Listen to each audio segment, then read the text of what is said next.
This is Abnormal Entertainment. I am a real American, fight for the rights of every man. I am a real American, fight for what's right, fight for your life. You're listening to the No Cry Zone, a progressive political podcast on the Abnormal Entertainment Network.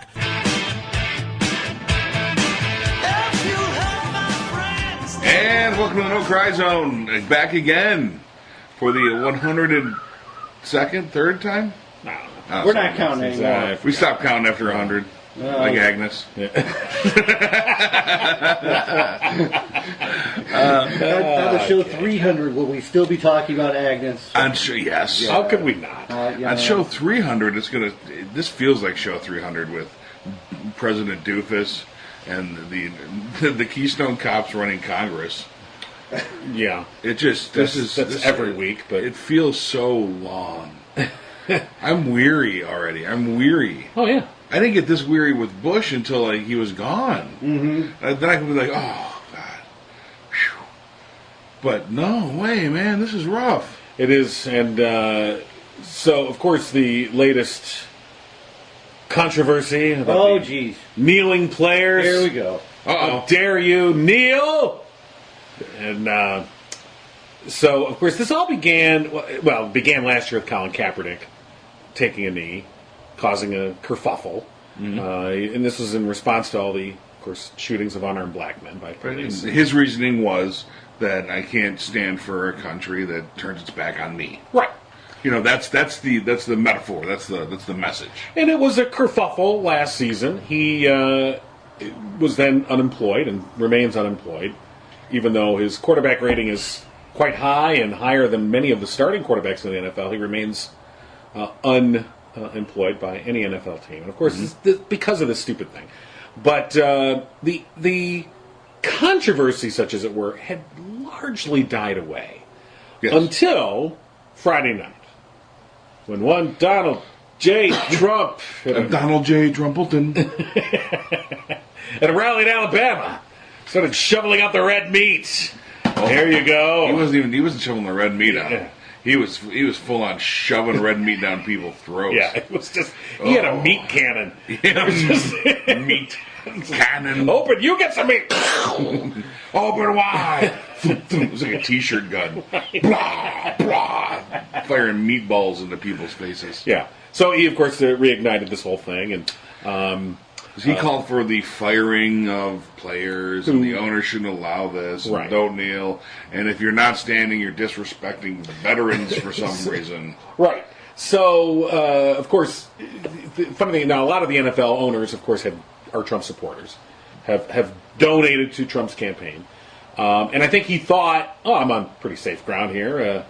The owners, on the other hand, had a bit of a different thing because he was calling for a boycott of the NFL, which I kind of think this a little bit blew up in his face. But quite a bit. But on the other hand, I think he also achieved his goal of igniting his base, which are perpetually on fire. So the NFL Sunday comes and the games come, and you've got hundreds of players now kneeling, teams not coming out of the locker room, owners linking arms with players. Owners just being on the field is amazing enough. Yeah. You know. Because actively rejecting that DOD money from 2009. Right, and that's, of course, this brought that back up, that the whole point of us even having the national anthem televised goes back to a contract from the Department of Defense to the NFL from 2009, which, of course, they were trying to stir up a little patriotism and get some people to join up the military to send over to Iraq and Afghanistan. We need some fodder! So North Korea, eventually. Yeah, that's always on the horizon, isn't it?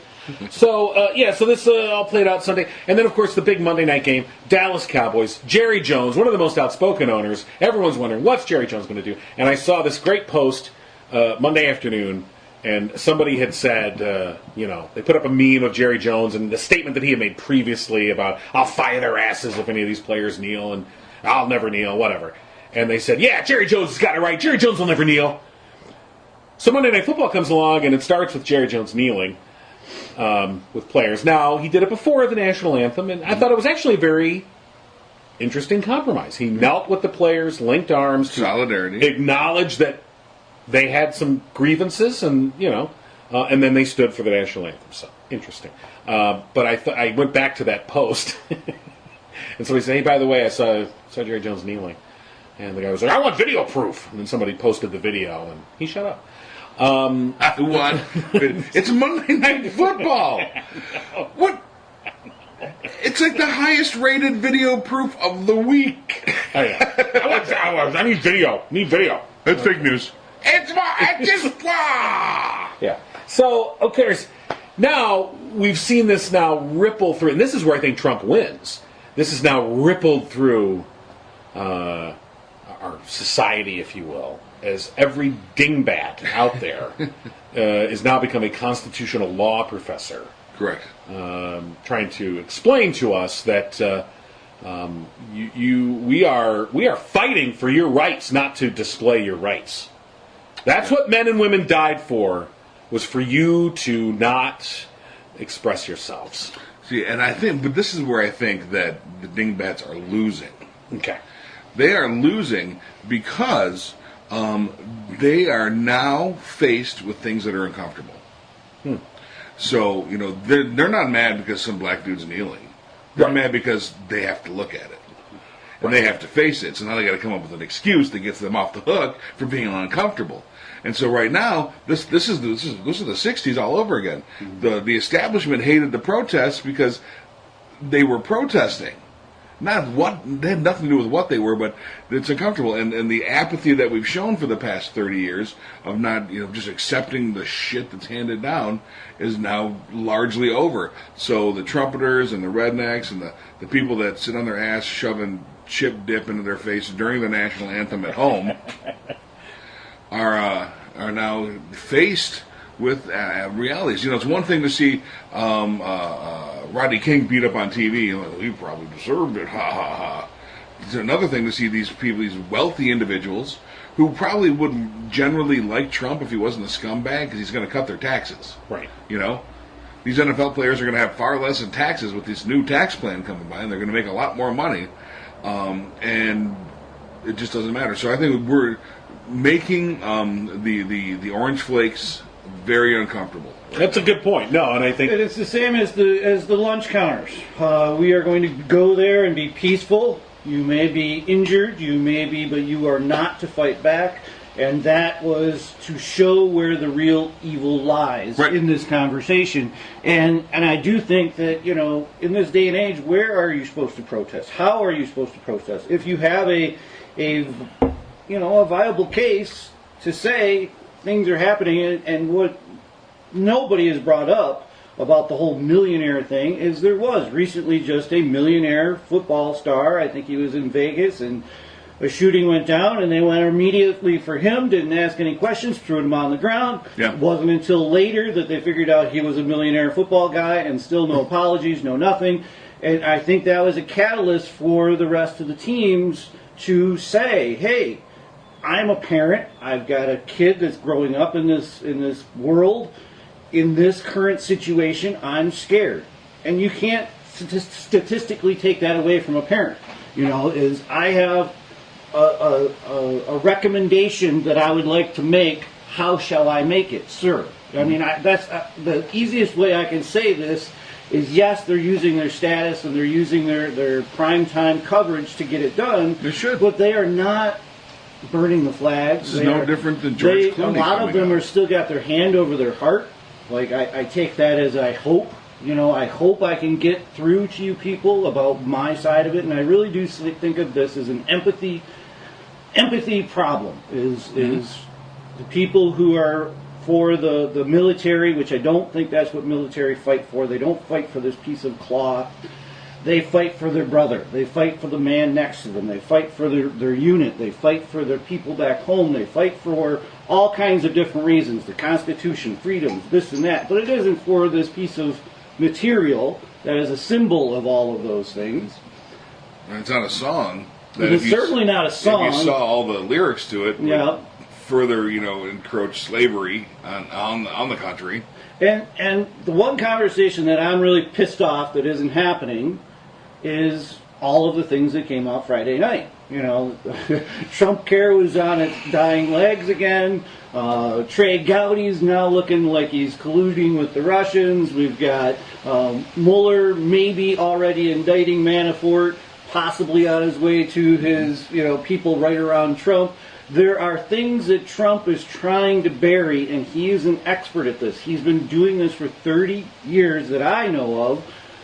Anytime he gets in trouble, he says something that's shocking to the populace, right, to take attention away from the things that he's trying to take attention away from. But that's a testament to how ridiculous the man is, because it's a quick fix.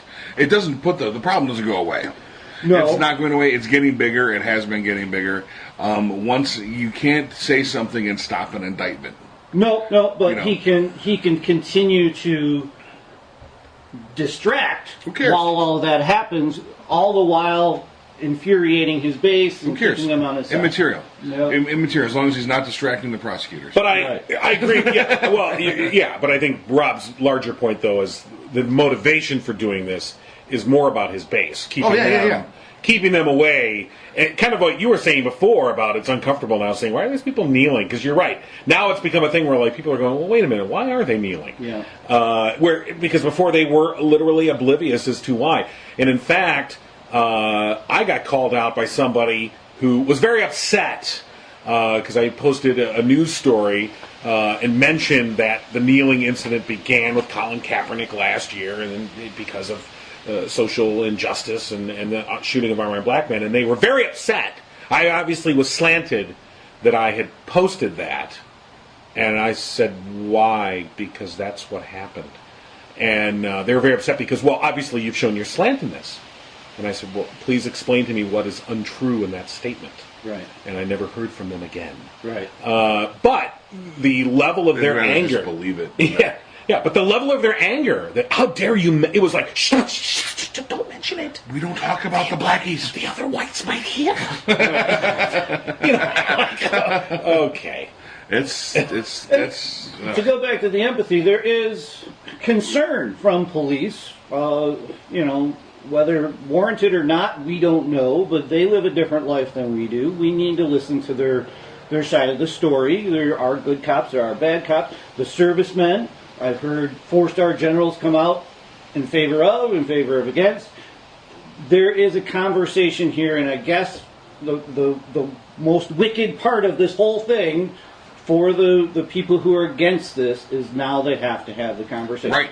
That's the wicked part of it for them. At least they have to hear the conversation. Yeah. They have to be at least brushed by them without completely ignoring. I do caution the people who are for this movement to try. I mean, sometimes it comes out in anger, but try to understand that side of the story as well. There are people who fought and died for this country, for them to have these rights. There is a story there, but unless we have the conversation and try to make strides forward, neither side is going to make it anywhere, and it's going to be strife. What we're left with is still basic misinformation. Yeah. Just so. Case in point, my most wonderful online experience of yesterday was seeing a post where a woman said that this is an older woman that like it says in the song, you have to stand up. You have to put your hand over your heart, and you have to. This is something that has to be done. Where does it say that in the song? Well, she quoted the song. So where you stand up right next to you and defend her still today. Right. I believe that's a Lee Greenwood. Yes. She was confusing Lee Greenwood God bless with the the Star-Spangled Banner. That's the Trailer Park Star-Spangled Banner. It is, but they think it's the same song. Right. She's quoting a Lee Greenwood song.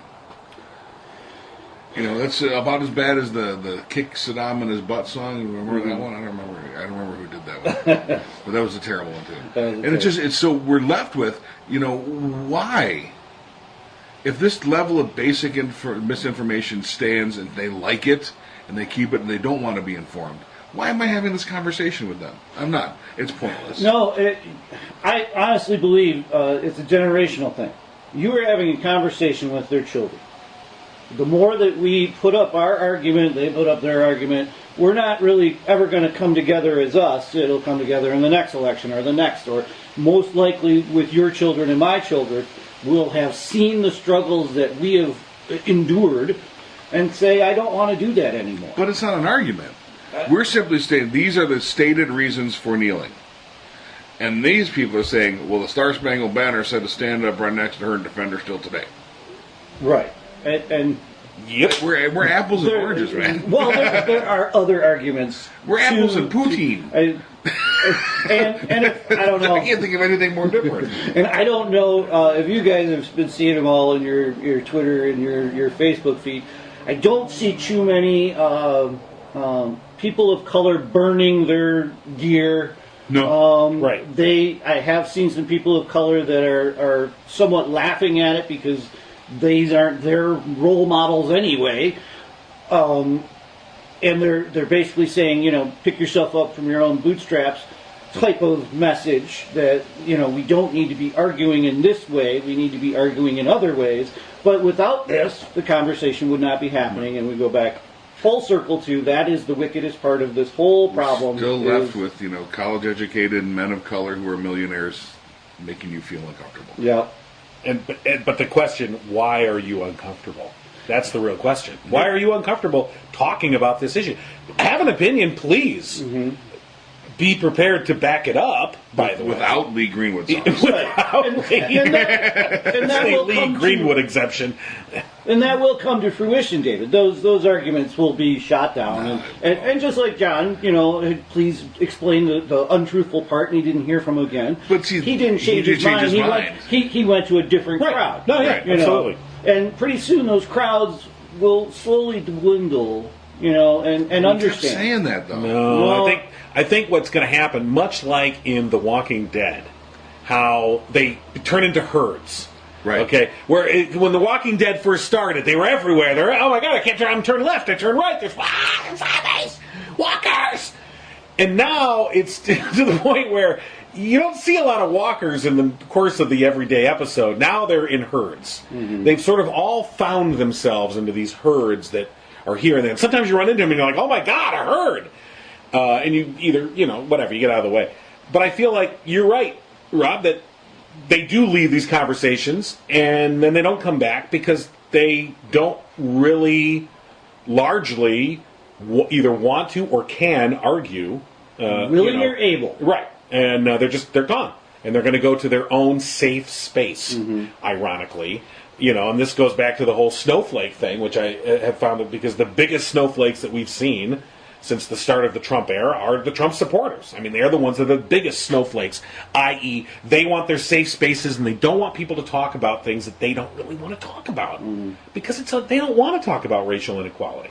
They either just deny that it exists, but if you really get into details, they can't come back at you on anything.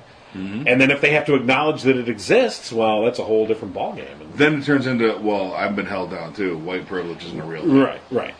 So, anywho. All right, well, here comes my notes for the week. Oh, good God. Wow, this is early. He must be excited. Well, it kind of goes along with this conversation. It's from Nancy Dupree. She was went to Afghanistan in her early life and realized that they were forgetting their history. The Russians had come in at this point. They were fully in bed with the Russians. They're buying their tanks and guns to protect themselves. And slowly but surely, the history of Afghanistan was melting away. And the younger generation had not embraced them, had not looked at them. So she felt it was her need. People always think it's a war and strife area. But there's towns, there's cities, there's life, there's vibrant people all over the world. Right, there was a largely secular, democratically elected government prior to the Russian invasion. Right. So her mission has been to try and keep that alive. And she's, I think, 97 now, and people keep asking her, are you going to keep doing this? It's like, well, yeah, until, this comes back around. Her quote was, "A nation only keeps its identity when it holds fast to its morals and its history." And that, I think, is a big part of this conversation, is we have been willing to forget our history of America. I mean, we're absolutely willing to pick and choose the best thing out of white supremacy, let's just call it. I mean, it's really what it was. I mean, all through the American history it was white men coming here and dictating what the rules were and how they were going to go about doing things. They're cherry-picking that history to forget the worst parts of white supremacy. You know, grabbing people and forcing them to work, and you know, the Irish, the Chinese, the Japanese. I mean, all through our history, we have done this, and it has been kind of a whitewash. And it isn't only until we actually kind of introspectively look at our own morals and if they fit with the history of our country, will we ever keep our true identity. And here's a thought. So this picking and choosing, isn't that to bolster their own set of morality? So you pick and choose to fortify what you believe your ethics and morals are. Belief systems come from life experience. Everyone agree? I mean, or the perception of life experience. Well, yeah. I mean, but your news, whatever you're taking in, it's your experience or creating your belief system. Whether it's real, whether it's real or not, whether you experience it or it's secondhand. Yeah, right. But it's your set of mission parameters, let's say, and everybody's got valuable mission intel to describe to another person, another human on this earth.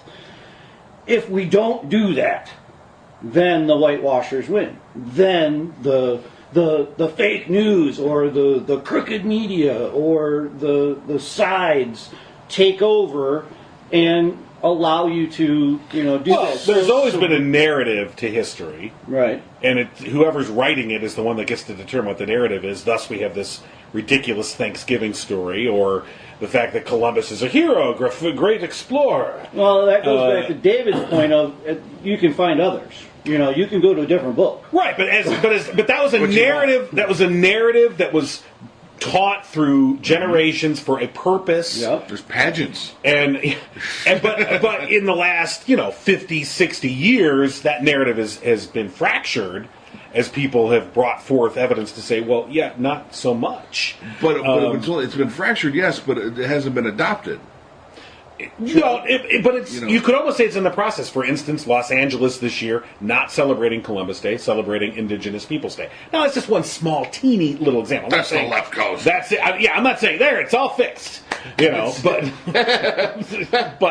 going back to the generational thing. But as more people learn more, hopefully we're not. I mean, this is the internet age, the information age. Forget internet; it's an information age that we're living in, and we've seen all the negatives. We're sort of mired in the negatives of it right now, and I think sometimes we forget the larger positives on the outside, and those are the ones that I think we should focus on. And that is that it is hard now to put forth a single narrative for everybody. Oh yeah, it's almost impossible now.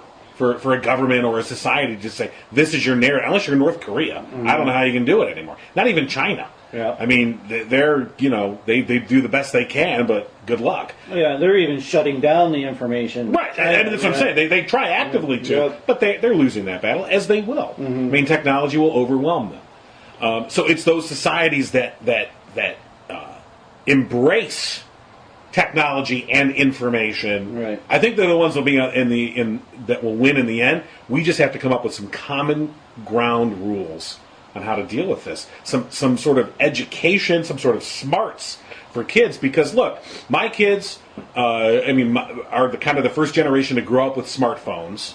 And we gave them smartphones and gave them no instruction manual whatsoever. Yeah. Said, here's a smartphone. Good luck. Because we didn't have them. I know, and that's the thing. So we're still learning how to deal with this, like how to sift through all this hordes of information that are falling down on top of us, and that's what it is. It's like an avalanche, and to be able to know which to push away and what to absorb, it's difficult, and so. Yeah, I have an ongoing process. I have an engineer buddy who sends me links all the time to really kick-ass shit, that Right. he's found.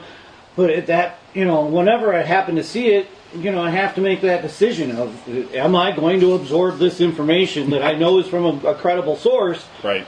Or am I too busy with other things? You know what I mean? And I even said it to him at one point. That it's like sometimes I just feel like I'm overloaded with information, and it got me thinking about the generational thing. Is now my little ones, they can do 3 screens at a time. Yeah. If you're not on them, you're not watching, you're not looking. They've got a tablet, a phone, and they're watching TV. They are absorbing it differently. And I heard a statistic a long time ago about a man from 1900. If he wanted to know where the capital of some state that he didn't know what it was, he wanted some bit of information. Right. What the journey was for him to go and get that information. He had to go to the library, and it had to be a knowledgeable librarian, and all of these steps. And even if he did get it, his brain was the equivalent of a floppy drive as we are the terabyte hard drive now.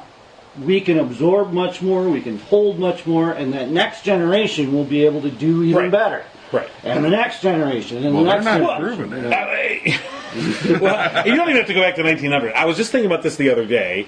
I was pulling into work, and the newspaper had been delivered. It was in its little plastic bag laying, and it was in my parking space. And it was like right where I would park. You parked over, didn't you? So I stopped for like a second. I'm like, fuck it, and I just pulled in over it because I'm like, I don't need this paper thing anymore, because I'm just going to go into my desk and click on, and there's all the information. So it wasn't worth the 30 seconds it would take to stop, park the car, get out, get the newspaper, get back in, and then park my car, or park in a different space because I'm lazy. But you knew that. So, but it made me think. I was thinking, like, it's interesting because when I first started in radio news,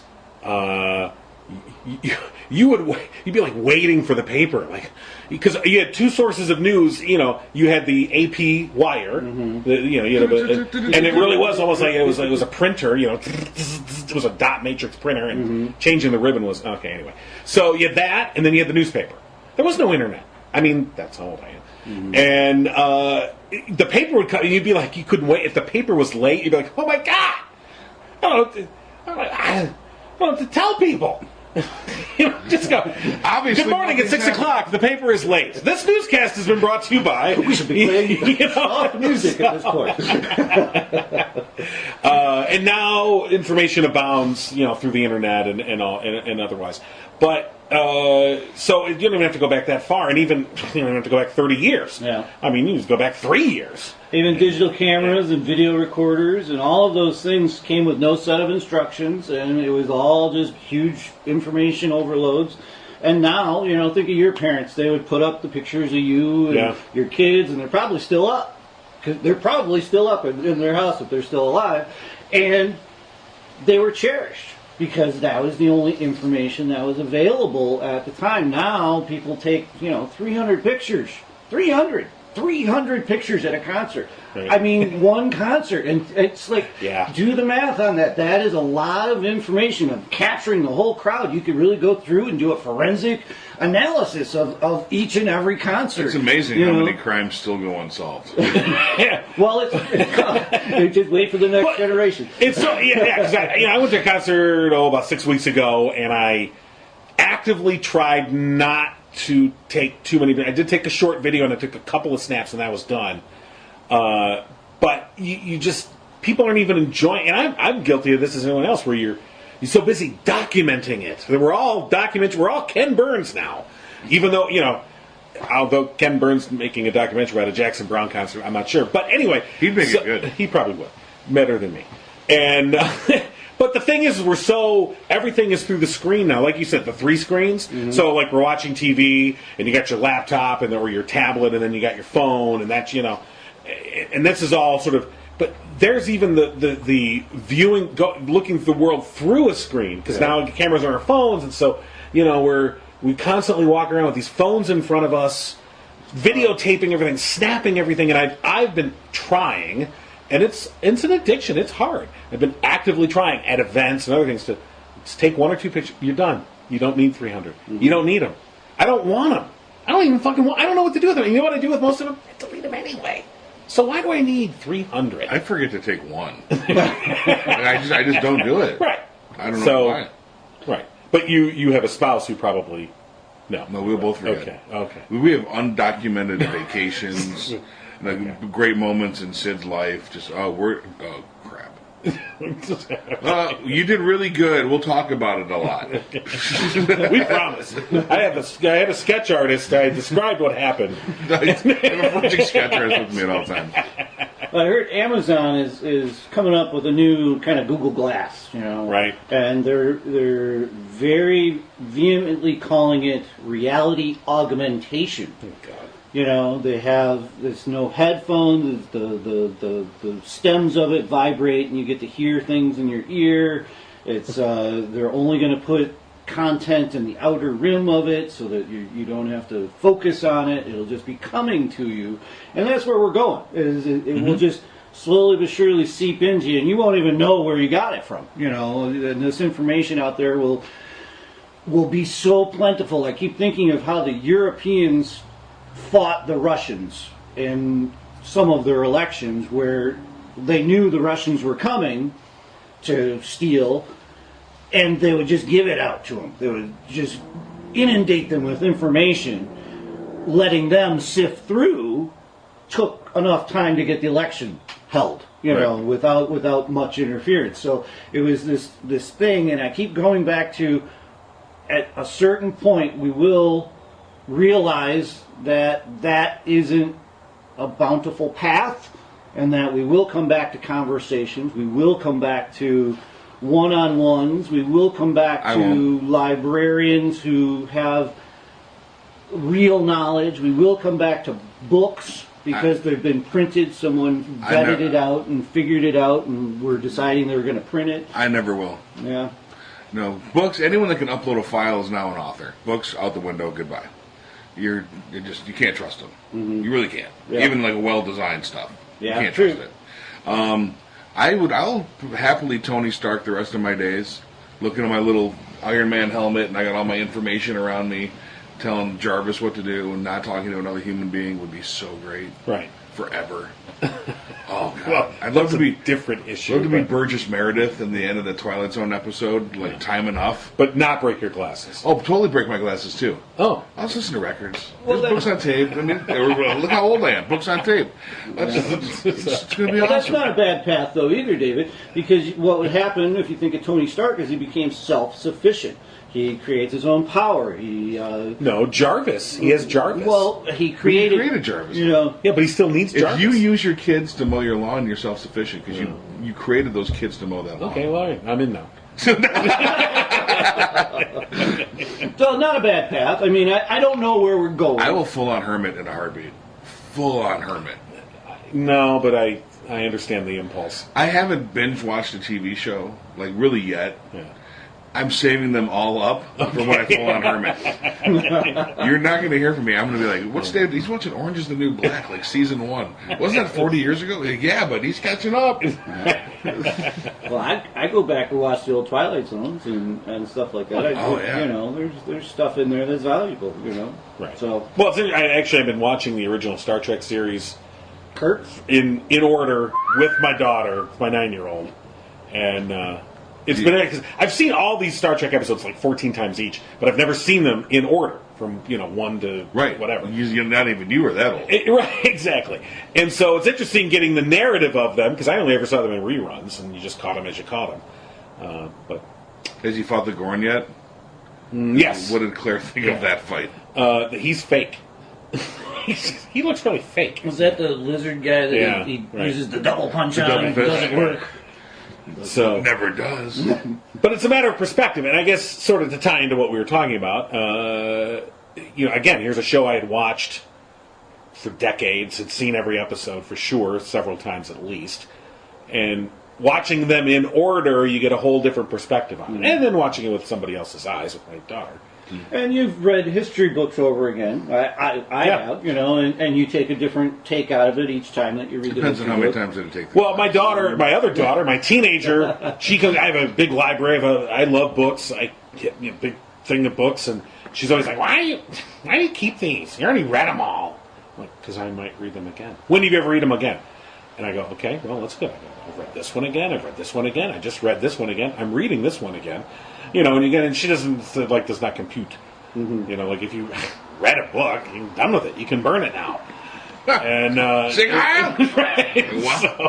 What's going on in your house? But it's just Father with chili, burn the books.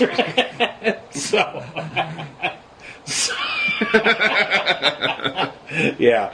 But it's just no appreciation. These kids these days have These damn kids who don't read things 3 times. But I enjoy reading books multiple times. I don't read them one right after the other. But depends on the book. 10 or 12 years might go by, and you pick up. I had read a book when I was in college about the constitutional convention and how the political build up to the constitutional convention. I read that as it was a textbook essentially in college, and I kept it. Had all these years, 30 years later, I just, a couple months ago, it's like, pulled it off the shelf and read it again. And I was like, oh, yeah. And then with a lot of it, you kind of go, oh, yeah, I do remember learning that. Man, they were drunk. But anyway, I don't know where this whole conversation went. Burning books. Yeah, thanks. Yeah, burning. Okay, well, like there the you NFL go. rule book. Well, like the season tickets in the jerseys. Here's the funny thing about the NFL. They're fucked anyway, long term anyway. Because they've putting aside this whole issue about the national anthem, they've totally tried to suppress the information about concussions and head injuries. They've actively, just like the tobacco industry, they have actively worked to subvert that information, but it is still filtered out there. And now you're seeing, and I've seen several articles talking about how participation in Pee-wee football, in middle school football, is way down. Mm-hmm. Way down. Oh, yeah. And so the long-term future of football, not good. Yeah. Because parents are like, why would I risk my child's brain to play this game? That, and, I've taken many, I'd hazard a guess, probably 1 million photos of children's sporting events and things of that nature. From your van as you drove by? No, it was in the past, but no. We'll just I was being paid to take the photos because back in the film days, nobody had the gear that I had gear, and it was a pretty good living, because they were very excited to get a photo of their child in that clarity. Mid-tackle. Mid-tackle, mid-slap shot, the goalie saving the game winner. And from that vantage point, as a parent, I don't think I would put my kids into a sporting event that needed the other parents there. You know what I mean? If they're the problem in children's sports, is they get too wrapped up into it. Mm-hmm. They feel that there's some goal that their child is going to get to at the end of it instead of just having fun anymore because of professional sports, because of all the money that's out there. Even at the college level, people say that they're unpaid, but they're very much paid. You get scholarships. Depends who they are. But there is a road there that, some of these parents, that is their end goal, is to get their child into that, to save them money or to make them money. And it's a shame about that. But yes, I do agree that all sports will slowly but surely fade away. Due to these reasons, because there's misinformation about the dangers involved, and then when you get there, you have to deal with all these other or sports can adapt too. Yeah. And the smart sports will adapt, and the dumb ones won't. Football's a dumb sport. I mean, in the sense of the people that are running it are stupid. They're because they're only looking at their next quarterly profit, and they're not looking at the long-term interest of the game. And you know what? I mean, just like NASCAR was forced to deal with their issues when their biggest driver, Dale Earnhardt, was killed. By a crash that when people watched it, they thought, oh, he's okay. Because it wasn't a big, fiery, end-over-end crash. It was a little slam into the wall. He's fine. Nope, he's dead. Yeah. Why? Because their heads are slamming around like watermelons. So they came up with this system. Their heads are locked into the back of their seats. And it was a system, by the way, that had been brought before to NASCAR, and they're like, fuck you, we don't care. That costs money. Yeah, money, forget it! And even the walls. Their biggest star got killed doing that, and so that forced them to, take active measures, and so... Know where we're heading toward? And they don't kneel, either. Rollerball. I wish. It's going to be so awesome. And not a new rollerball, like James Conn rollerball. Yeah. You got a classic. Yeah. Well, and, the deeper underlyings of that movie are even scary, and you can actually bring them out to light right now, that they were just gladiators, and that's what the NFL is, it's the new time gladiator show every Sunday. And here you have your president, because the other thing that Trump said Friday night in Alabama, it was all stuff about the kneeling. This is actually more irresponsible. It really was more irresponsible, because he was basically talking about the penalties, players getting called for penalties for, rough hits, or bad hits. And he's like, oh, players, boo-hoo, I hurt my head. And he's making fun of the sport, the little that they have done to try and protect their players. And he's mocking it, basically saying, like, hey, we want to be entertained. Use your bodies to entertain me. Yeah. How far off is that from rollerball? Right. I mean, that, and again, the irresponsibility of it. Well, whatever. And the McGregor fight, think of all the people that were screaming that McGregor could have fought more. That was a referee taking an opportunity to probably save that guy from a concussion. What was the next hit going to be after he was staggering around in the ring? It was a judgment call by that referee in the thing, and think of the people that were just livid that didn't go to the end, that didn't go to a knockout. That's wrong. That is not what sports are about. That's what gladiator and anyone games that are commented about. There should get punched in the face for the first time. Just once. Yeah. With a boxing glove. We'll put on, let's wear 3 ounce or 6 ounce gloves. Do the 6 ounce Give 'em gloves. the big padded ones. And we're not even going to put you in your own weight class. Okay. We'll go 3 weight classes down. Unless you're a tiny guy. Sure. That's, wow. Tunes will change. Bam! Oh, maybe you couldn't fight anymore. I was going to ask you about that. You box. I wasn't sure if you actually spar other people. No, not yet. I'm working toward it. Good. So, yeah. But you've wrestled and things that where other humans are trying to inflict pain on you. For a purpose, yes. That could be a service you could provide them. Or you could punch people in the face. Just step up, this is a free service. Right. This is like my public service announcement is punching you in the face. I always wonder what it was like to get punched in the face. Oh. Well, then. Right. Well, I think Conor McGregor should have just sat down the whole time. This is just because so Floyd Mayweather did a wrestling thing, a professional wrestling thing a few years ago, against this guy, The Big Show, who's 7 feet tall. It was Floyd Mayweather is a tiny little guy and this giant guy, and so they're building up. It's a big fake thing. It's pro wrestling. He gets on his knees. Floyd Mayweather accidentally breaks his nose. This 7-foot man, and blind with rage, he took out the entire Mayweather entourage. Like, legitimately. Mm-hmm. And Floyd Mayweather ran away. He got punched in the face. Yeah. And he didn't like it. He didn't like it. This little guy broke my nose. I'm beating up all your bodyguards right now. Yeah. It was quite interesting. He calmed down, of course. He's like, all right, fine, mellow. They're 7-foot guys. An athletic 7-foot guy. it's like Bruce Lee and Kareem Abdul-Jabbar.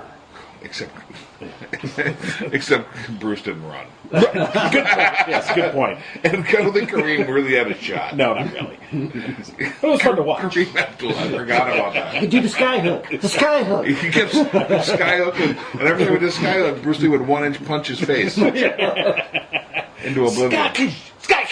But the best part of that movie is Bruce Lee versus Chuck Norris. That's the forgotten part of that. The You're completely right. hairy Chuck Norris, who is, was wolfing out, like all body wise, and Bruce Lee kicked his booty. Yeah. So apparently, Chuck Norris is afraid of Bruce Lee. All right, and black people. That's why Bruce Lee had to die. And that's why Chuck Norris is building a compound because of the race war that's coming. Well, devil's advocate here, just for all the people who are on the side of the kneeler, is. Probably none of us have ever held our buddy as he died from a gunshot wound either. No. You know what I mean? So there is an argument there on that side. that people have fought and died, and you have There's to the take argument. that into account. No, but you don't, because the entire point of the anthem and the flag is not representative of veterans and wars. That's not the point. It's the point about solidarity as a people. But you might have to sometimes excuse their anger and words, just like Mayweather ran away. But the whole point is, No, you can acknowledge but never excuse. Okay, but better word, acknowledge. Yeah, Better I word, mean, yes. I can totally acknowledge it, and I'll explain exactly what's happening, and then their refusal from that point is wholly on them. Yeah. but I think, yeah, I mean, but again, everybody is standing behind the Steeler player Villanueva, who's a former Ranger. Right. Because he stood the Penguins. Well, the Steelers stayed in the locker room, and he was the only one that came out. And he's a former Army Ranger. I mean, dear Lord, he's military. So, but he made a decision to come out and say, and that was fine. Yeah. that was his decision to make. That's good for you. Go ahead and stand. Please do. Now, the He came major. out later and said that. And now he got a bunch of shit because supposedly it was supposed to be team solidarity, and he broke it or whatever. And I'm like, okay, putting that to the side, because that's a whole different bag of worms. But if you look at the video, though, all the other teams, they came out to the sideline. He kind of just came out of the tunnel. Right, because the And that's- Steelers had decided to stay in their the locker tunnel. room. Well, they were all in the tunnel. Right. They were in the tunnel waiting to come out. They were waiting until Right. after the anthem. And I think it was pre this 2009, that's where they all were. Yeah. Right. They Exactly. were all in there because you didn't go out there until the big hurrah. I mean, there's a cue for these guys to come out. That's what people don't realize is they are being cued to go out course. and create the show. All right, ha! It is a game. It is the gladiators again.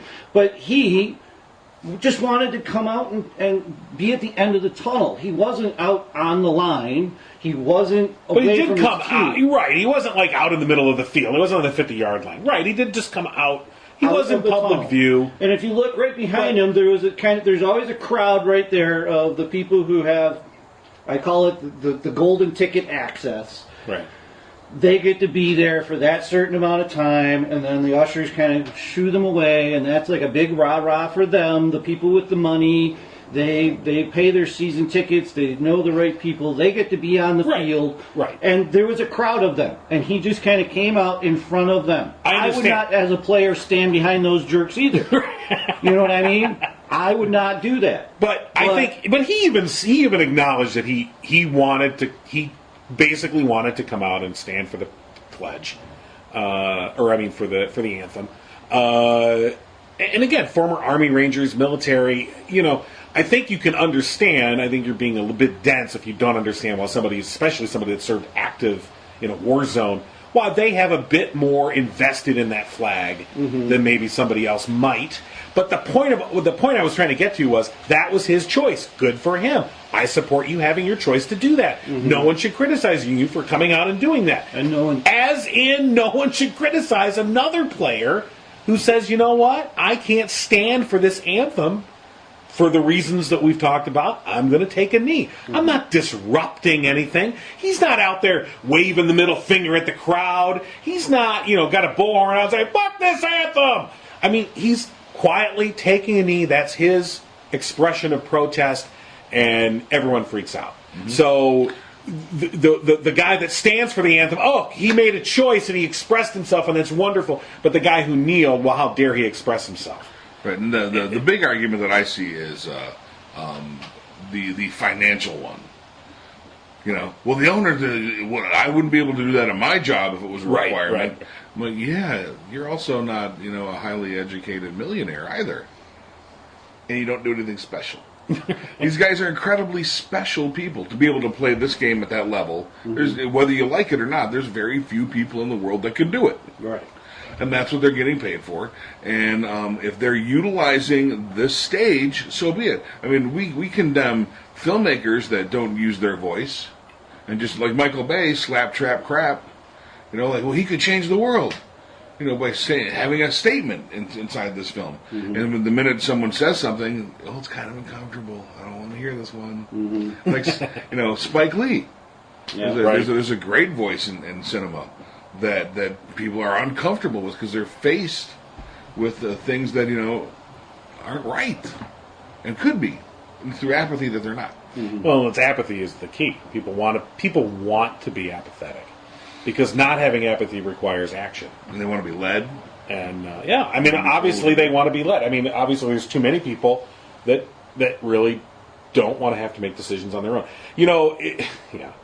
It's interesting how all this week and last, Ken Burns' The Vietnam War series is going on on PBS, and I've been watching it. It's just fascinating.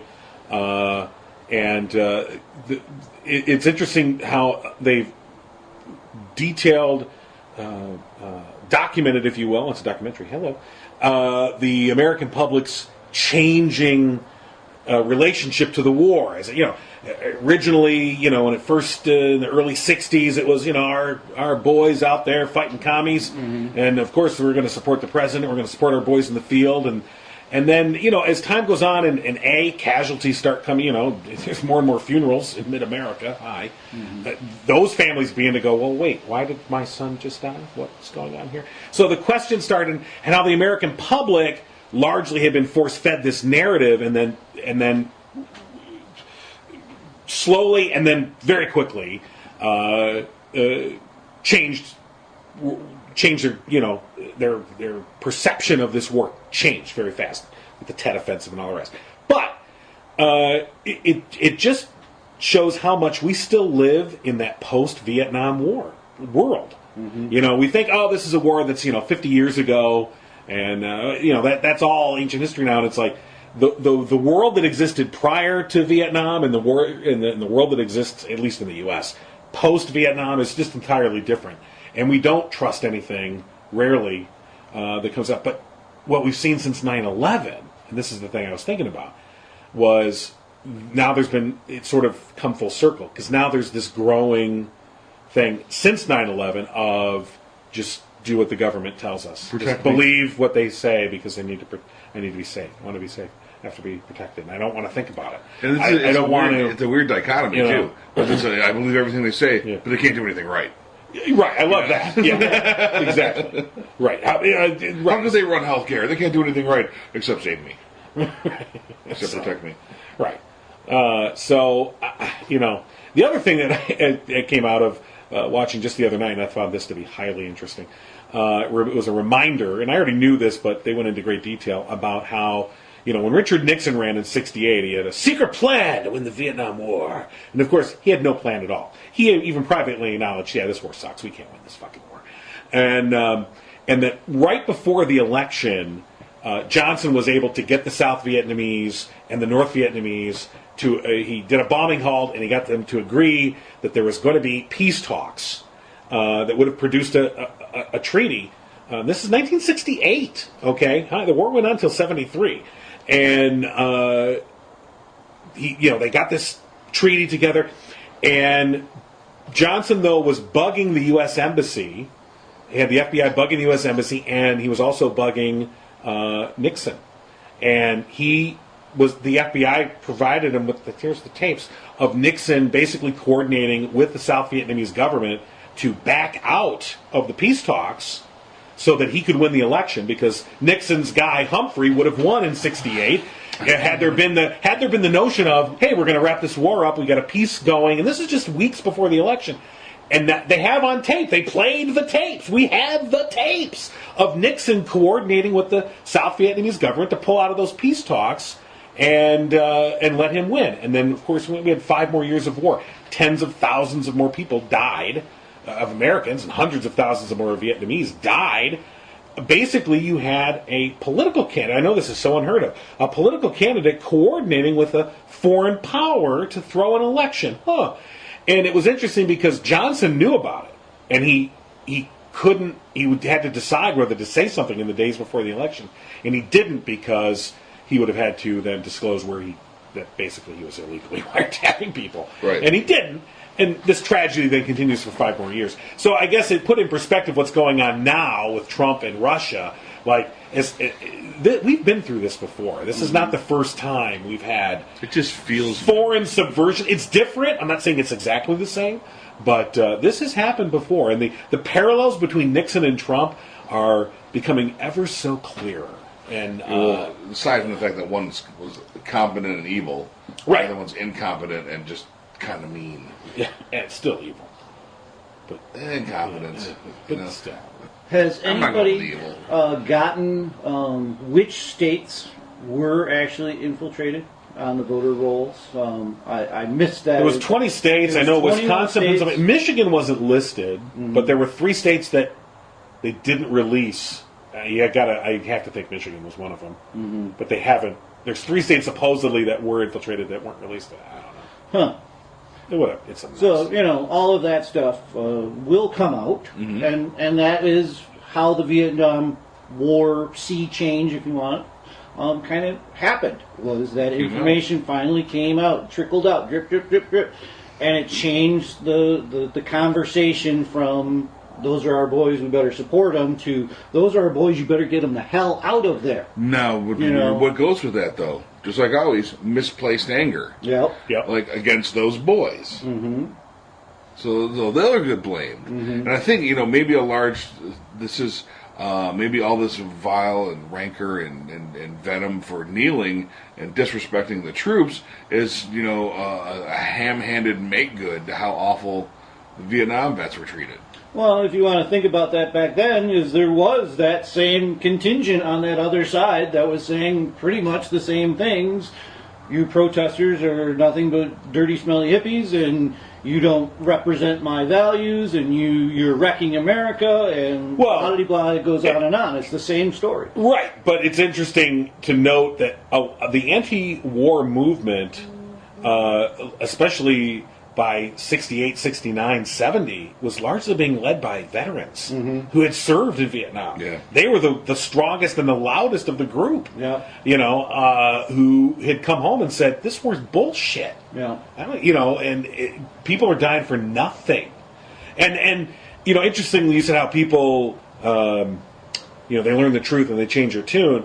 And in Vietnam, it takes these individual acts of courage. Yeah. So when Daniel Ellsberg, this Pentagon analyst who had served in Vietnam, by the way, it was a soldier in Vietnam, and then became a Pentagon analyst. They put together the Pentagon Papers. He didn't put together, but he worked on the Pentagon Papers. He knew they existed. And basically it was this long-range study that had been commissioned by Robert McNamara that said, let's look back at the past administrations and how we got into Vietnam. And it turned out, when they went back and they looked, and they actually looked at the cables, and they looked at and they looked at the information, and they looked at the reports, and basically each administration from Truman forward had basically lied. The only reason we were in Vietnam was to keep is a colony of France. France said, you have to help us keep Vietnam as a colony, or we won't help you in your fight against Russia. Right. And so we said, all right, good deal, and we traded. Yeah. And we lied, and we lied almost from the very fucking beginning. We lied about why we were in Vietnam. And then when the French got their ass kicked out after Dien Bien Phu and they left in 54, they were like, oh, fuck it. But we had so invested in it that we picked it up as our cause. It was stupid. Anyway, when that finally came out and you realize the entire rationale for the whole thing was bullshit. It was built on bullshit. It changed everything. And so you look back at these leaks that we've been getting from folks that are telling us whether it's with the Russia investigation or whether it's how we're handling our foreign policy and other things. These are individual acts, of courage to step forward and put yourself on the line to get the information out there. And I'm going to put my one little twist of hippie on that those were all artists that did it. That guy was an artful person in deciphering, the information that was coming through his desk, which was enormous. And if you go through that documentary, that was one of the big things, is everything had to be quantitative. Right. There was people in charge that had to know the charts and the graphs and the this and the that, just so they could come up with a narrative that we were winning. But that guy was an artist in deciphering those in a different way. And it came from photographers, it came from newspaper reporters, it came from people who were courageous because they knew their art would win.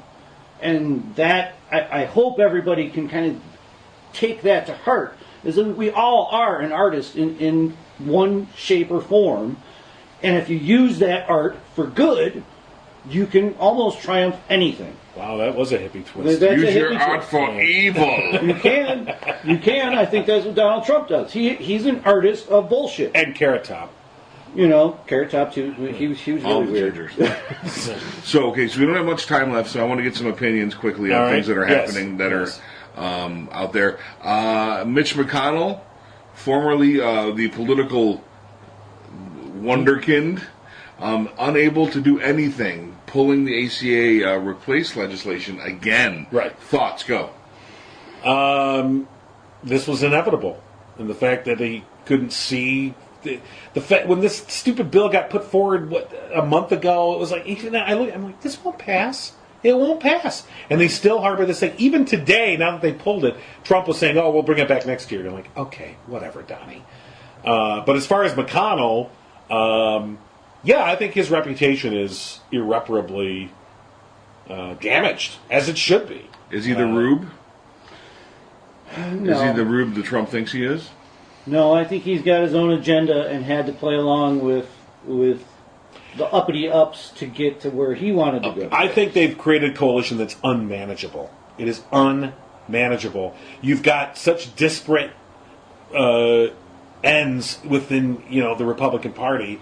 These highly, highly partisan, and the difference is they're both ultra conservative, but they've gone so wide now, even in the conservative arena. Mm-hmm. So even the ones that are the establishment conservatives are miles away from the arch right fiscal conservatives. Who now we're talking about tax reform. That's the thing that just came out today. Which is a ridiculous bill. And in fact, they're going to have the same... It'll probably be easier to pass this than it was to pass a ACA repeal, but they're going to have the same damn problem, and I would not be surprised if they don't get this through either, because they have the same problem. These ultra-right fiscal conservatives are the ones that are saying, we can't blow up the deficit, okay? We have to lower the deficit. Have to. Must lower the deficit. That's their mantra. And this tax bill will blow up the deficit. It will blow it through the freaking, just a hole through it, straight through. So those ultra-right guys are not going to sign on to this, just like they didn't sign on to ACA repeal. Mm-hmm. And so he's got the same damn problem. And ultra-right and more moderates, too. So even giving more money to Susan Collins' state. Oh yeah, they crafted the bill to be specific to Maine and Alaska, and that didn't work either. So isn't that funny? The bill is so bad that they have to bribe them with letting them keep. Well, and what the bribe was, you get to keep Obamacare, Yeah. and then you go, well, what does that say? That's the bill I was talking about. Exactly. The ACA is so bad we have to repeal it. But in order to get you, we'll let you have it. It's like, what does it say that the bribe is the very thing that you said, oh, it's evil, it's got to go. Yeah. But I'll bribe you with it if you vote. What the fuck? Yeah. It's so bankrupt, so intellectually bankrupt. Well, the scuttlebutt that I heard was why it came up for this last go is McConnell had already written it off. And it was the Koch brothers that said, right, we are not going to give you any more money unless you repeal this ACA. And not only did they say that, they did say that, and then most recently, within the last week, they also said, and there's $400 million if you can repeal it. Yeah. So they're like holding up the, hello, boys, over the finish line, and it still wasn't enough to do it. Mm-hmm. So, yeah, the Koch brothers, again... Can we just chant it? Citizens United. You can. All right, I can. Subject 2, the Jeff Sessions appointed replacement in Alabama lost his primary runoff to a hugely evangelical opponent. Roy Moore. Moore. And Trump's guy was Luther Strange, the Right. guy that lost. And, of course, Trump, by the way, this morning deleted all of his pro-Luther Strange tweets. I'm like, you're such a child. Hasn't that come to court yet? I heard there was a court case that's not allowed. It's been filed. Those Alright. are official White House communications. Yeah, right. So, yeah, you know how it is. Anyway, you know how it is with Twitter. You can delete whatever you want. It's all, there's these mirror sites that are out there that, not just the president, you or me or anybody that tweets, it's all being kept. Yeah. You can delete whatever you think. It's not. No. The minute you delete it, it's logged and kept. So, yeah, that's all still out there. But, yes, his guy lost, and of course he made friends real quick with Roy Moore, and now they're both, we're going to go out and support, But it's interesting how the Trump supporters, and again, I just saw this on Twitter, they were so fast with the excuses why Trump didn't have a bump. Yeah. There was no Trump bump. And that it does show that it doesn't. It makes you wonder if there's a schism developing in that right-wing, hard-right Trump coalition of folks who think Trump is not conservative enough. Mm-hmm. He's not right-wing enough for them. And not successful enough. And now That's they're the right. point. And now they're beginning to see, and not successful either. He can get nothing done. Everything it's just loss He can't after even loss. get himself out of this Russia investigation that's fake. Right. Which is getting thick and interesting. Okay, third topic before we go. The proponents of lock her up for emails using private email servers Yes. in the White House. The Trump children, Trump's phone itself, Right. hackable. Well, I even heard at the time of the Hillary things, even people on the left going, oh, well, that's just what government officials do, and giving all kinds of excuses about how ancient the systems are in the government, and blah-de-blah, blah-de-blah. We're not going to give you any money to fix them, but, we control everything here, and we're just going to complain that we have bad systems, and we need to do this. So I don't agree with it. I think that there is a time and a place, and in France, it's part of their constitution that any public official has to keep on the record and be accountable for their actions at all times. It's common sense that should be the case. The issue is this, though. The very thing that they were saying lock her up, chanting lock her up about, and here they are doing it. And they did it almost from the get-go. Did it Friday, showing that the whole lock her up thing. They didn't care if it wasn't the private email, sir. Let's say Hillary had used a government-run email. It would have been whatever the next thing was. Right. Mm-hmm. They were going to find something, anything. It didn't fucking matter. They were going to find something to fucking say lock her up about. If it wasn't that, it would have been something else. Because they didn't care. And it was Flynn. It didn't matter to them, obviously. But having made that stance, again, you'd think, but no. But that they wouldn't go there. But how quickly did we see the minions? I saw it almost instantaneously, the minions online going, well, if Hillary can get away with it, then obviously it's not illegal, so they can do it too. And you go, okay, whatever. Lock her up. I mean, right. And you just Build a go, wall. okay, all right. See, I go back to your mission intel from the Boy Scout rallies of, you're there, you're part of that experience. The mob rules at that point. You're there for a reason. Everybody else is chanting. You're going to be cheering and chanting and doing stuff with your herd. And sometimes you got to get past that. Well, it's going to be hypocritical. I have a plan. Just like the Boy All right, Scouts let's are hear the plan. hypocritical. Here's my plan. This is what we need to hypocritical do. We need to get behind this wall as libtards. Okay. I think we always have been. Just vociferous behind, I want this wall. I want this wall so bad. And we're going to want it so bad, they're not going to want it. Right. Because we're obviously flawed, mentally deranged. Called whatever we're called this week. Stupid, can't see history, doesn't... Well, just like the people in Puerto Rico were thinking, maybe if we take a knee, the president will be interested in us and send us help. Well, I just did see the Change.org had a petition that I was going through and signing, and the USS Comfort has been sent out. Finally. Which is good. In the defense of the Naval Department, there has been a ship there the entire time. Yep. But it's messed up. Right. This could very well be his Katrina. His response was odd. Like all of his responses. Well, here's the thing. A lot of people are like, oh, it's because they're Puerto Rican, so he didn't care. And I'm like, no. You know what it was? He was too fucking busy with this goddamn fucking football shit all fucking weekend. It absorbed his energy. It absorbed his attention. This is a 71-year-old man, okay, who regularly watches Fox News. The attention span is short. Yeah. It is very short. And he was absorbed with this football shit. And the election in Alabama. That was his focus of his tweeting through the weekend. And Puerto Rico, whatever. I even heard scuttlebutt from the staff that he actually vehemently opposed coming out with a Puerto Rico statement because the NFL thing is just too important. Yeah. It's too important to our country. Do you think, and here's something And that's it is, completely in a way, feasible, but not that important. Not that important. It's not that- Not more than 3 No. million people right now in danger. Do you think that he doesn't realize they're U.S. citizens? Maybe now he does. Somebody probably told him. They had to call Mattis in Afghanistan and say, could you talk to him? And Hey, could you give a call and just make him know that Puerto Ricans are U.S. citizens? And then I can imagine how that call went. Hey, yeah, Don, yeah, these Puerto Ricans are U.S. citizens. Can't be. Brown, no wall. That's why we surrounded them with an ocean, right? Like, what? No. What is wrong with you? Although I think we did see to go in line with your plan, David. Over the weekend, Trump. The other thing he tweeted out was about the Iranians and this missile launch.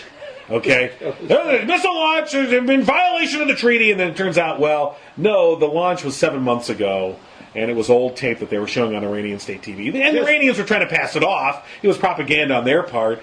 But our president, who sits atop this world-class intelligence operation, and of course he just gets it from Fox News. Were they trolling Trump? I wonder. But it makes you go, you know what? We need to show videos of the wall being built. Okay? We need to have like a Capricorn 1 fake. We have a studio somewhere where we build a fake wall, and he sees it and it's live on TV. Oh, it's day 44 of the wall being built, and we're out here live. It's really inside a Let's go to the soundstage. Great Wall of China. Right? Start fixing it. It just put and pay Fox. Just pay Fox. Get a PayPal going. Let's pay Fox. Televise. They'll take, as long as they're getting paid, they don't care. Televise the wall being built. Don will think it's being built. Done. Let's have a wall-a-thon. At the wall, hosting a telethon to raise money for the wall. With Meatloaf. Meatloaf, Kid Rock, Senator Rock, Representative Nugent. We'll have all of them out. Okay. Well, isn't it amazing? I took a little different twist on that the whole world thinks they control us. They think that he's kind of a dotard. Is he is easily fooled and he is easily manipulated, and they're doing it. Is that was a bolstering move for their own populace and their own government, but they knew if they sent it out, somebody on our side would pick it up and claim it was right now, and they were right. Yeah. And it kind of goes with the Jared Kushner emails. Anybody seen that little? There's this fake email guy out there, and he emails out to these people just to see if they'll respond. And one of them was, what about this? He was posing as Jared Kushner to Jared Kushner's lawyer. His lawyer bought completely into it. The message up at the top is like, I'm fake. I don't know the real name, but it like the address is Jared Kushner. I'm fake. I mean, and he had a full-on conversation with him about, hey, I've got all these, X-rated emails that I was getting on my private server. Should I delete them? And it comes out that one of them was I had all of these things and I've already deleted some, and the lawyer's like, oh, we got to talk. Come on over. Come on, and it was a full-on conversation that he is very limited in his information intake. His information intake is only coming from one source, so therefore he doesn't know about these guys that are out there trolling them, trying to get them to mess it all up, Wow. So I had the last topic. And I can't remember what it was. Son of a bitch. Well, in the interim, It actually matters. there are Was it, wonderful Indictments? documentaries on Puerto Rico that are probably excellent to go watch right now. Puerto Rico was basically a businessman's haven to go there, steal the riches, and basically go bankrupt Like Trump did. and not pay. Yeah, and Trump is actually Was one of them that with the came golf and did it. course. He was in a long line, though. He came real late. Right, when he declared bankruptcy right at the beginning of his campaign, Yeah. one of the things that was he defaulted on a bond, a Puerto Rican bond. Yep, exactly. And that was all because all of the businessmen were saying, we're not going to do anything. You better not do anything either. If you do something, then we have to do something, and we're just going to walk away. I remembered my final question. Okay, It was the most important. final thought. See? Final thought. is tweeting that I'm going to destroy a country an act of war? Is it a declaration of war? If it's coming from the President of the United States' own Twitter. Well, and the actual thing was that they will not be around much longer, is what he said. That they took that to be. And the UN speech as well. Is it a legal declaration of war? No. Could a country conceivably perceive this as being a declaration of war? Yes. And this is why words matter. And now they've threatened to shoot down our bombers, and and we've been flying them close to the coast there to see, just to provoke basically, and we're gonna get caught in something here that we don't want to fucking be in. And Rocket Man can reach the mainland apparently, Right? Ohio. Yeah. I mean, whether he will or not, I don't know. I don't even want to go down there. I will say this. I don't know if you saw the segment on Fox News with Judge Jeanine Pirro, who is one of the fucking worst humans alive. If she fell into a fucking pit of fire, I would cheer. Because here she was out on the streets of New York asking people what they thought of Rocket Man. And what they thought should happen in North Korea, and joking about nuclear war with people on the streets of New York, and then laughing about getting into a nuclear war, and Trump should wipe them out. And then she ended the segment with, of course, an American flag, waving. She didn't take a knee. But I don't know. Or she on her I'm knees. sure she's taken a lot of knees through the years, but just a horrible human being. But I just think the whole sensibility of, it's funny. And you go, it's not funny. It is the least funny thing I can possibly fucking think of. And we're going to get tangled into this. I don't know. And you want to talk about government, controlling a populace, that is North Korea. He is, for 3 generations now at least, has been controlling the populace and keeping them down in order to bolster the military because of the threats that are supposed or real, however it is. That is the daily mantra. And if you were the guy, let's just put it in terms around here. You're the guy in the subdivision you bought first. Maybe it's a 1-acre sub, 2-acre sub, where you got a nice chunk of land, but you like to go out and shoot your guns and light your fireworks and have your dogs run the neighborhood, because that's what happened when you first came out. And then other people came into the neighborhood, and they don't appreciate that. They have children, they have, it's against their norms. If they were to say, well, if that guy doesn't shape up, he's not going to be around for much longer. What's that guy going to do? That guy's going to put up walls, get more guns, build his turrets. He's going to create his perimeter, and he is going to fight to the death to keep what he had before all these other jerks came. So this is the mantra that happens in North Korea, and it is very serious because they've already done it. They've shot down our planes when we were flying too close right before the Korean War. Ha! Imagine that. And it is going to escalate so quickly it will make our heads spin. One day, police action, by the way. Yeah, one day it will be words. The next day there'll be guys dead. Missiles flying, yeah. Mm-hmm. And it's not going to. I think a big mistake that much of our populace makes is thinking that this is going to be a traditional war. Right. Like, just like before, we're going to Korea, kick their ass, and we did in Vietnam. No one's going anywhere. The first casualties are going to be 20,000 service members in China or in South Korea. In South Korea. Second casualties are going to be Pyongyang. And the third casualties, because these are going to launch before our missiles hit Pyongyang, is wherever it can reach in the U.S. You can't, and don't forget the hundreds of thousands, millions of South Koreans are within artillery range of North Korea. You can't, if you're going to attack, we have this unbelievable faith in our military that we will attack North Korea and we'll kill them all before they fire one. If every artillery piece along the border fires one round, that's all, and then we're talking tens of thousands of pieces of artillery, not a couple hundred, tens of thousands of pieces of artillery lined up on that border. If they all just fire one fucking round before they're destroyed, tens of thousands of people are going to die. They're just going to die. And these are Koreans they're in the middle of this. They're all going to fucking die. And then, if he gets off one missile, maybe, okay, maybe, I don't think it's going to come to Ohio, but goodbye Guam. Yeah. So long, Japan. Tokyo. Japan. This isn't a shit to be playing games with. And you were talking about the man on the street interviews. I saw one where it was man on the street in South Korea. And the man on the street in South Korea was like, we had this jerk off under control until Trump came along. Right. We understood what was happening.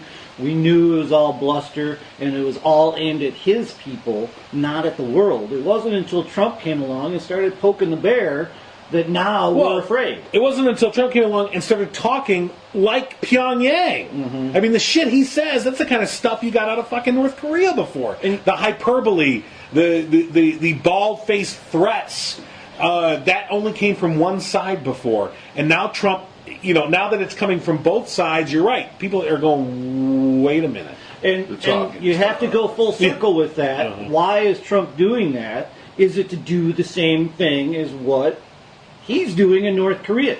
To anger this base in order to give up their freedoms, to give up their food, their homes, they don't have cars because he's used it all for artillery. Right. Well, it's all just a big old game, Donnie.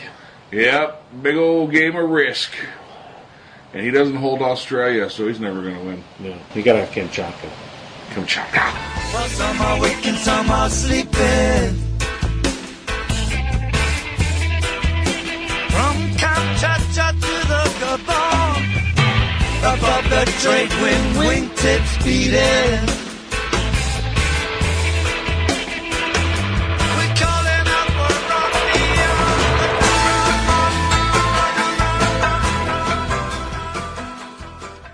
Subscribe to the No Cry Zone on iTunes and Stitcher and at abnormalentertainment.com/No Cry Zone. Find the No Cry Zone on Facebook and tweet at No Cry Zone. Email nocryzonepodcast@gmail.com. And for more podcasts, comics, books, movies, and more, head to abnormalentertainment.com. You've been listening to the Abnormal Entertainment Network.